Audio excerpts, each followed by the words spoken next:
Pokemon Pocket's ranked season number 2 has gone through its first full week, and the meta, oh my god, the meta is wide open. It feels like there's another new deck every hour, and it can honestly get overwhelming.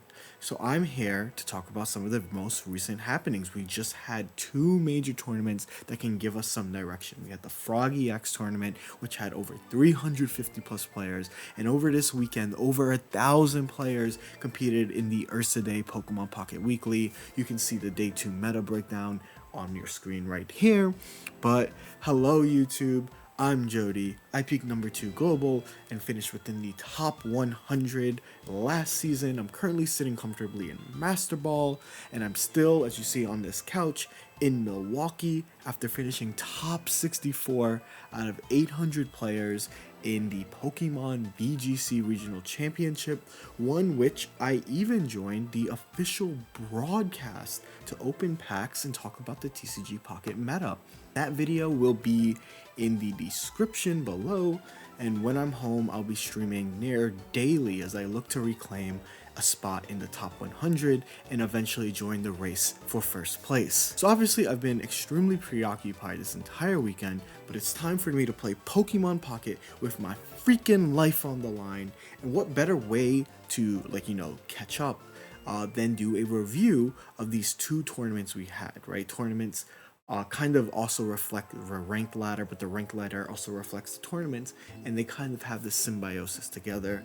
See what important decks people are using, what the building trends are looking like, and how we can use these results to reach even further heights on that ranked ladder. But before we begin this quite lengthy yap session, here's a word from our sponsor, eWin Gaming. I'm happy to announce my first ever sponsorship with eWin Gaming, and the people there were nice enough to give me my first ever Flash XL gaming chair, which, let's be honest, I was recording on this and I was projected to have major back pains before I turned 30. So major thanks. These magnetic 4U padded armrests feel good, and nothing beats the feeling of leaning all the way back and Team Rocket grunting my opponent the way Dina intended. This bad boy supports up to 550 pounds, which fits 3 of me and my cute little cat Prismo comfortably. Also, can I gush about the magnetic memory foam pillow for a moment?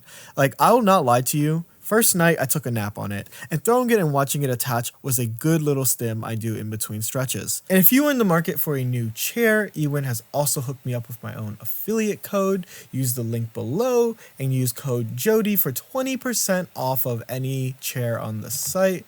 So what are you waiting for? Go join me and many others. And now, back to the video. Okay, so this is the Frog EX tournament. Quite a few really strong decks performing, but the real thing I wanted to talk about, and the thing that kind of emerged, is that the 2-1-2, the rare candy meta is here. This tournament's top 4 was dominated by stage 2s.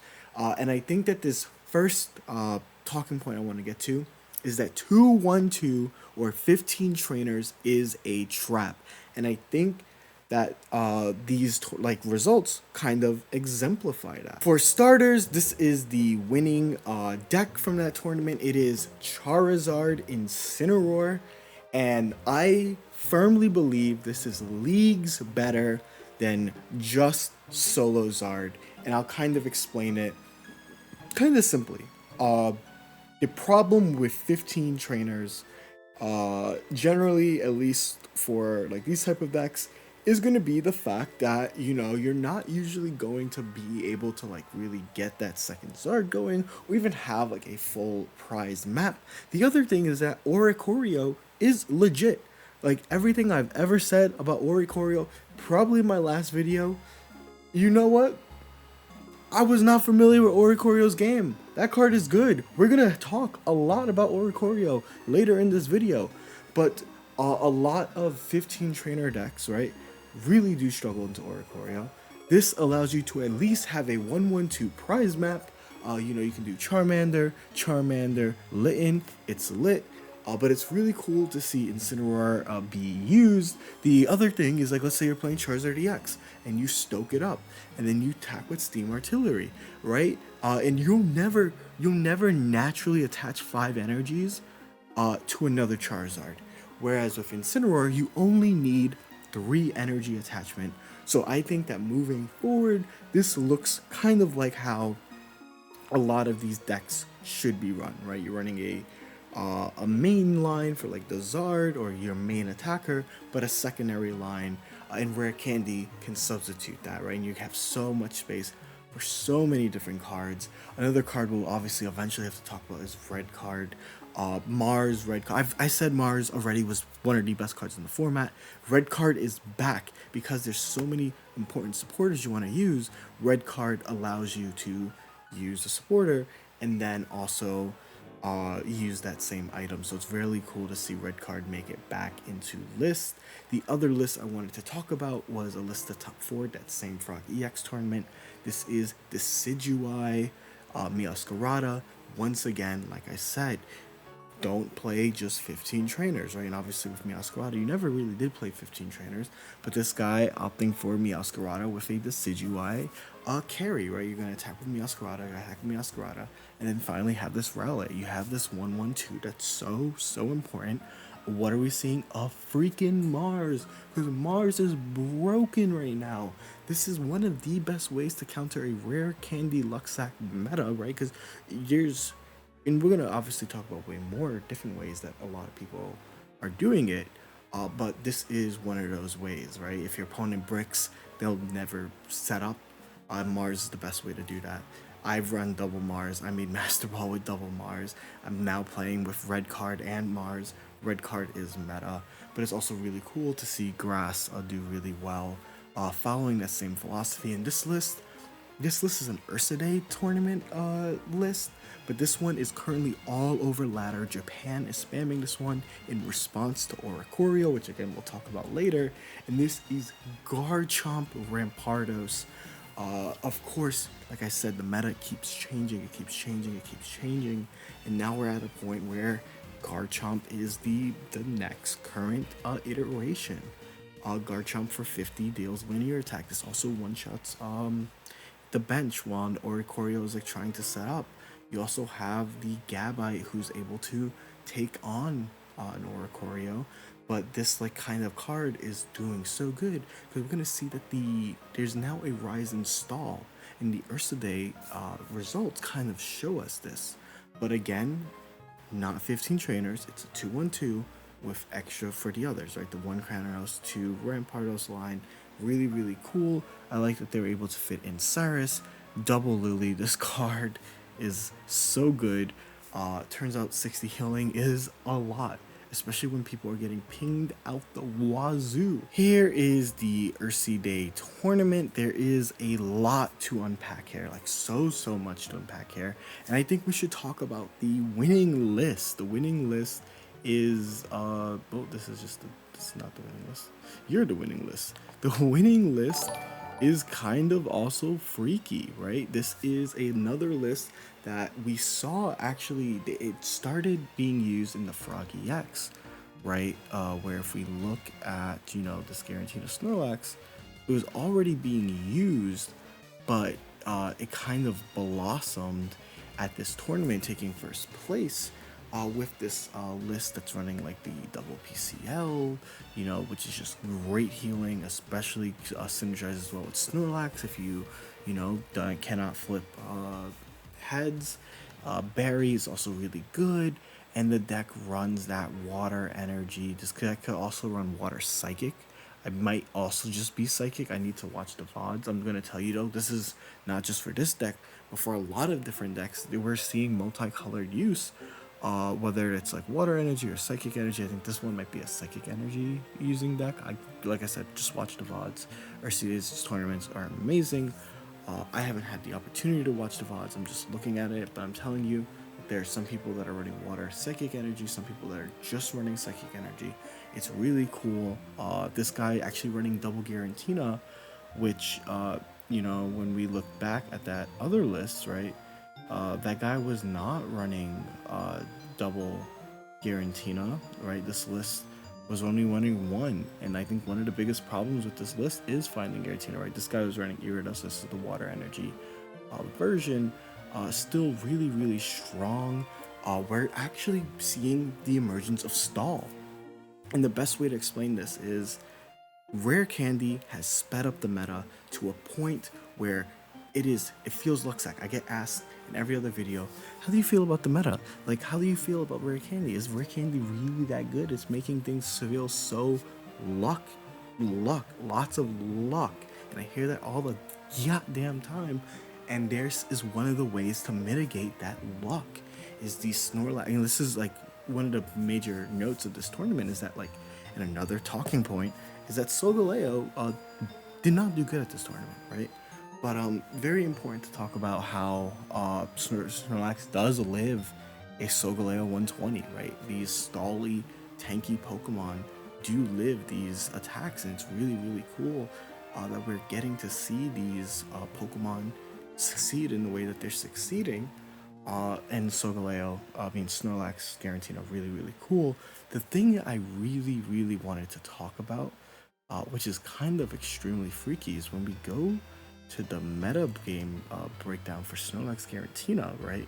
We're gonna actually notice, and this is again a result of the meta being so like kind of like just like variable, is that it just bombed into the top 3 decks. Solgaleo, right? Skarmory, that's like the top ladder deck.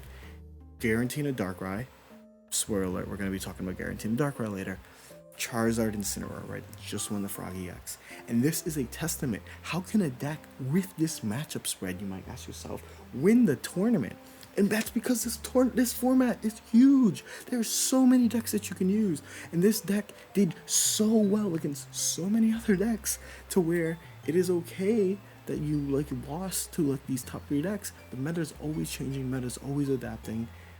I'm just in awe. I'm like legitimately shocked, flabbergasted at how this deck did that good, but it makes sense when you look at the context of the meta and how your deck choice really determines everything, right? This deck went 15-2 against Magnezone Oricorio, right? And that's, I guess, gonna bring us into the next thing. Oricorio was in like so many different decks. The finalist of this exact tournament was using Magnezone Oricorio. I was unfamiliar with your game, little bro. But this is actually a really, really cool list. And let me tell you why this is a really, really cool list. Because they made a very specific choice in running double Guzma, right? Think about what beats Oricorio is like the Rocky Helmet builds, right? The Poison Barb builds, like Darkrai pinging you to death. Darkrai cannot ping you to death when you have the young Guzzathin coming straight from New Orleans and you got potions on top of capes. I think this deck was extremely well constructed for the state that this meta is in. And now looking at this deck, right, you'll kind of start to understand why the Japanese are on this Garchomp deck, right? It's all about matchups. It's no longer just, you know, Solgaleo, like there's so many cards that create so many polarizing matchup spreads, and it's hard, right? Like Instant Charizard is really freaking good. Solgaleo, really freaking good. Darkrai really freaking good. Yeah, well, guess what? There's a freaking bird that says, I don't give a damn. I don't give a damn about how good you are. And that is really interesting, right? Like at first I thought this was like YouTube content mod. I knew it was broken, but I didn't know that it would like be like this polarizing, and it's really cool to be wrong. It's really cool to be wrong, but also why this meta is so wide open. And Oricorio has another use, right? I think I talked about how people are dealing with the rare candy meta. If we look at another deck that ended up getting top 4, is a kind of cool Greninja Oricorio. And this deck is using water and lightning energy so that you can attack with Greninja, you can attack with Oricorio. You have this Giratina that can also set up, right? Really, really cool. Double Irida for just insane amounts of healing. Guzma again for tool control. And this is how you slow down a rare candy meta. Oricorio is essentially taking the position of what was Jeudy for the last few ones, right? Jeudy was the stall piece that like lasted really long time as you set up. Oricorio is that for these stage 2 guys. It's really, really cool. And Oricorio is just becoming a mon that you can consider in so many different decks. Another deck that is using Oricorio, and obviously I'll talk a little bit about this more, because it's just cool. Like, this is so cool that you're able to build these decks in this way. This deck got top 4. Again, using Greninja, Snorlax, Giratina. It wasn't using a Snorlax, so it was using the Oricorio version. But that is the things that you can do in this meta. And obviously, speaking of more ways to use Oricorio, I've talked about this. I even put this in my last video, the first video I made of this format, are decks that you can use. This is a deck that you can still use. It's Darkrai, Giratina, and they have the same ability to hide behind the Oricorio to slow things down, right? Like, we are in a meta where you can slow things down with Oricorio essentially becoming a Druddigon-like, except in certain decks it can attack, right? It can attack in this deck, it can attack in this deck. It can also attack in the Magnezone deck. But again, matchup spreads, so polarizing. A rare candy in itself is such a Luxacky card, but it's really cool. I don't think we've ever been in this wide of a Pokemon Pocket meta in God knows when. Which brings me to the next portion. Obviously, I already talked about a Darkrai deck. Everyone is like, is Darkrai Giratina dead? Finally.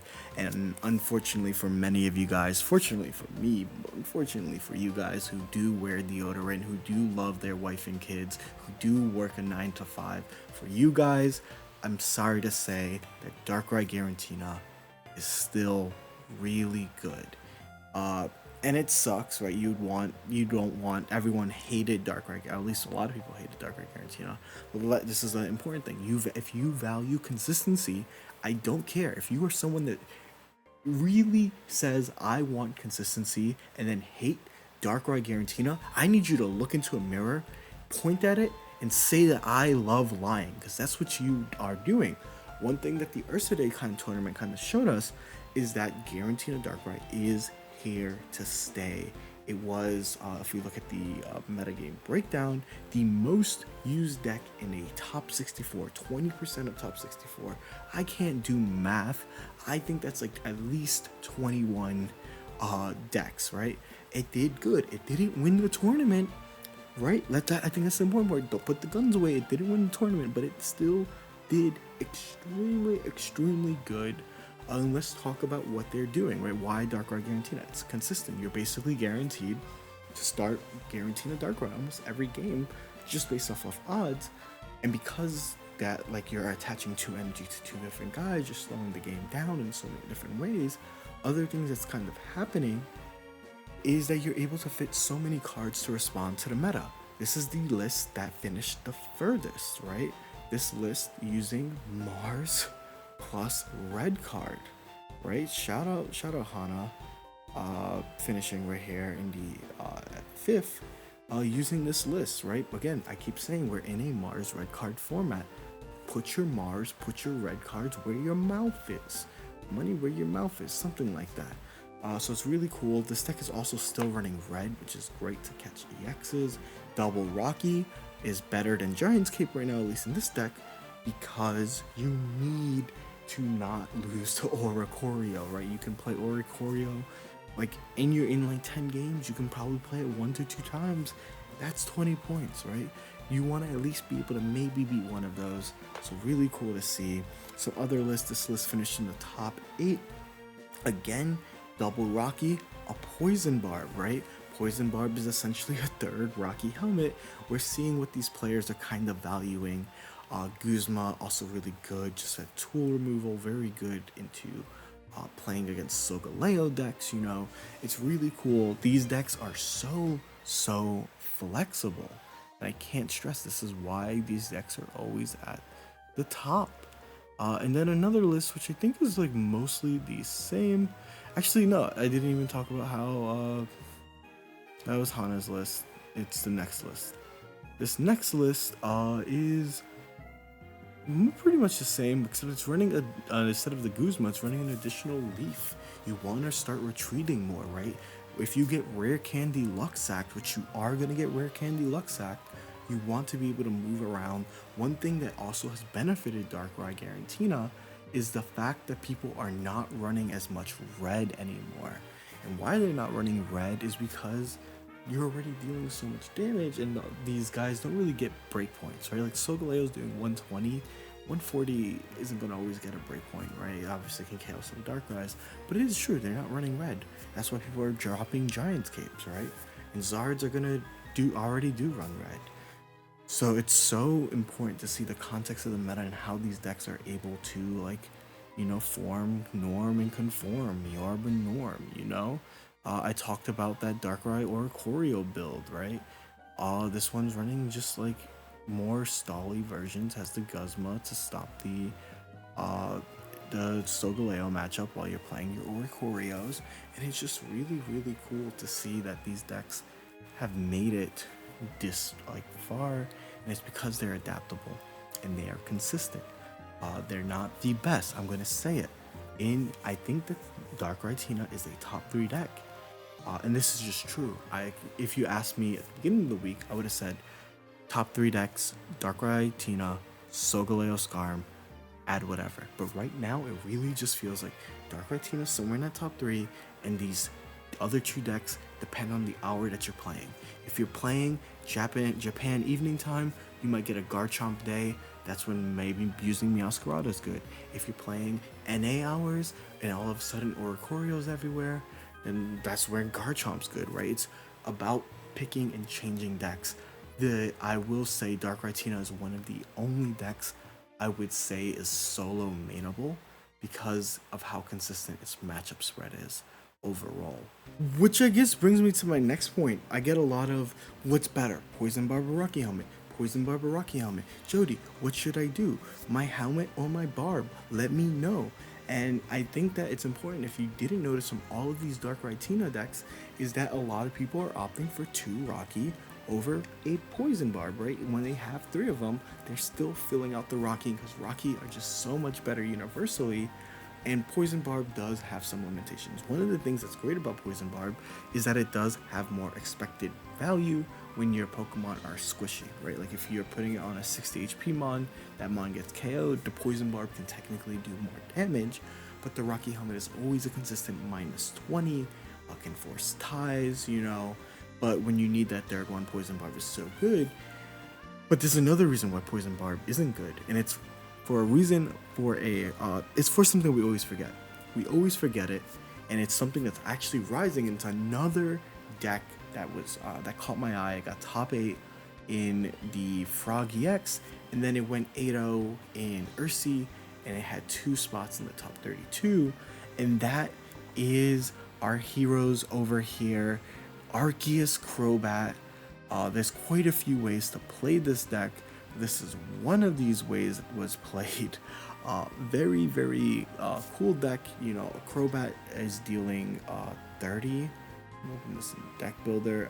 It's dealing 30 damage, right, every time to an active. When you have something like Arceus in play with Rare Candy, it's so much more consistent. And again, I cannot stress Oricorio. What is it here for? What does this guy do? It stalls. It's a staller. You can technically run Electric Dark Energy in this deck, and that would be fine. So it can also attack, but you're really going to just be attaching to Arceus in the first place. But again, that is so powerful. It's really cool. But the reason, again, I went on a big ass tangent. This entire video is like a tangent on a tangent on a tangent, but it makes sense when it's all together. Fabled Luster. This Pokemon cannot be affected by any special conditions, aka Poison Barb will not work on this Pokemon. And this Pokemon, like I said, got quite a few results and a few different ways to build it, right? Pepin, using this Crobat Arceus Carnivine variant, again with Rare Candy. It was really cool to see this deck do really well. And a deck list that I personally really like was this one that also got top 32. This is like a freaking box of Pokemon. It is Darkrai, Arceus, Crobat, Oricorio, Jeudy, and some of you might look at this cannot be consistent. You must remember that tournaments are best of 3. You are allowed to brick, you are allowed to, you know, not get the most optimal hand, but these deck does have a lot of stall capabilities. Like Jeudy's an amazing staller that just adds the chip when you have Crobat, when you have Darkrai, right? Really, really insane. And then Oricorio, again, just locks games up. And again, this is going to be a solo Dark Energy deck because you are using Darkrai to attack. So the Oricorio and the Jeudy are there for their like stalling abilities as you get the Arceus set up, as you get the 30 damage pings. I've played this once on ladder and it felt so oppressive. So it's another type of version. Arceus has so many ways to build, and it's really cool. I cannot wait to see what people end up doing with it. One more list I even missed was this other Arceus Darkrai deck, right? They're using Kangaskhan as their like kind of wall supporter guy, and Double Leaf so that you can get out of dodge, the Darkrai, the Crobat, you know, Rare Candy, you know, is so good for these mons like Greninja, so good for these mons like Crobat, and we're seeing why. And it's so cool. So I think that, like, you know, I just showed you 4 different ways to play Arceus. Arceus is 130, still freaking chunks. That hurts.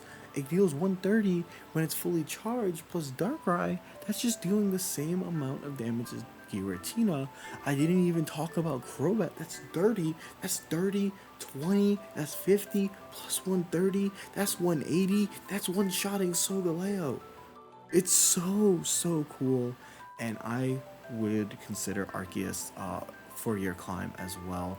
Like I said, this meta is so wide open that there is no best deck. I'm gonna be so for real, there is no best deck. I just know that Darkrai Tina is in the top 3. And it just changes, and when I have that ladder stream, when I'm streaming my gameplay, you guys are gonna realize that, like, yeah, snap, I was not lying. Like, the meta can change. Like, I played Instant Charizard, and I just ran into 2 Oricorios, and I wanted to yort myself, right? I think that, like, there are gonna be matchups like that, and it's about picking the right deck for what's being spammed. Like right now, like I mentioned, Garchomp is everywhere. How would I counter that? It's quite simple. If I was to counter Garchomp right now, I would look into Meowscarada decks. I would look into grass decks. And this is how the meta cycles. And then when the grass deck starts doing good, you switch to a fire deck, right? And it's... oh man, this is hurting my head even thinking about, but this is just how this meta is. But I really like it. It's open. It's cool that you have so many decks. And the Rare Candy doesn't feel as oppressive as people once thought, because there are stall cards like Oricorio, there are 140 HP mons like Snorlax, and we're even seeing some decks run Illuma to pick up their Snorlaxes, to pick up their Arceuses, their Kangas. So we're in a really cool meta right now. Whew, jeez, it is 1 a.m. That is insane. I have a flight to catch soon, but I'm trying to deliver you guys Pokemon Pocket content with my life on the line. And I think the last topic I really wanted to talk about, and something that you'll notice, is that what you do not see in the top 16 is Solgaleo. And I kind of want to give all my thoughts on Solgaleo and a few things that kind of bother me, right? The next thing that you'll see is that Solgaleo's earliest placement is 23rd with Dyson. Dyson using this like very interesting Escavalier Solgaleo build. And I think that, like, this is the part that, like, I think kind of bothered me the most when I was receiving comments, is like, why would I, you know, put a video about Solgaleo Excadrill telling you to use this to reach Master Ball, and then I use Solgaleo Escavalier to reach Master Ball, right? That was like that. But these are my 2 videos so far. And I think that people don't understand that there are multiple ways to play a deck, and there are multiple ways to do it, right? I felt like Solgaleo Escavalier deserved its own video, and I wanted to highlight a version that deserved love. And look, the version that did the best is the version that is neither of those. It's Solgaleo Escavalier. And I think that this is the thing, right? Is like when you're deck building and you're trying to solve an issue, the issue that Solgaleo decks right now have is, what is the best partner for Solgaleo? So let's talk about that, right? This is why people are like figuring things out. And I think the first important talk is, what does Solgaleo's partner need? And it's very clear that all of Solgaleo's best partners are 1 energy attackers. Not only are they 1 energy attackers, but they are also doing something, right? I think that like Skarmory deals 50, Excadrill deals 50. This deals 50 technically, but it's split, right? And this deck also leans into Escavalier. Notice the double Cyrus, right? Uh, this player has decided I'm gonna Escavalier, ping things into range, grab them with Cyrus and disrupt tempo. So like choosing like a kind of unique way to play it. And again, because you're playing this, you don't have to run as many tools. They're running a Giant's Cape and a Poison Barb, one of the few decks that have chosen Poison Barb over Rocky Helmet. And that's cause Escavalier's like health bar will like last, and after one is KO'd, that poison will continue to tick. And if you try to switch out again, you have Cyrus, and I can't stress how cool that is. I think this guy cooked, and I think, is this better than Skarmory? Is this better than Excadrill? I don't know. But what I do know is that it is different, but still viable and fulfills a niche. And I think that like my thoughts, like I said earlier, is that like I don't know where I'd place Solgaleo right now because it didn't do good here, but it did do good in the tournament that we talked about before, the first one, the Froggy X, where it got second, right? So I think that like that's a very important note, right? If I go here in the Froggy X tournament, it did get second, so like it is not suddenly bad because it did bad in the RC Day tournament.